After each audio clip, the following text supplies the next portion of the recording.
அறநிலையத்துறைக்கு சொந்தமான நிலங்களில் திருமண மண்டபங்கள் கட்டித்தர வேண்டும் என்கிற திமுக எம்எல்ஏ அரவிந்த் ரமேஷின் கோரிக்கைக்கு வறுமை கோட்டிற்கு கீழ் உள்ள மக்கள் பயன்படுத்தும் வகையில் சட்ட போராட்டம் நடத்தி உச்சநீதிமன்ற தீர்ப்பை பெற்று திருமண மண்டபங்கள் கட்டித்தரப்படும் என அமைச்சர் சேகர் பாபு தெரிவித்துள்ளார்.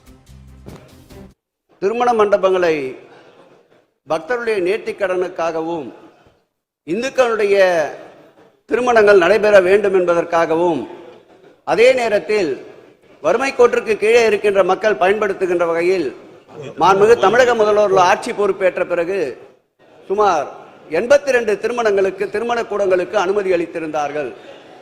நல்ல மனம் கொண்டோர் சிலர் அறையிலே உட்கார்ந்து கொண்டு தீட்டுகின்ற திட்டங்களால் அந்த திருமண மண்டபங்களுக்கு தற்போது தடையாணை பெறப்பட்டிருக்கின்றது.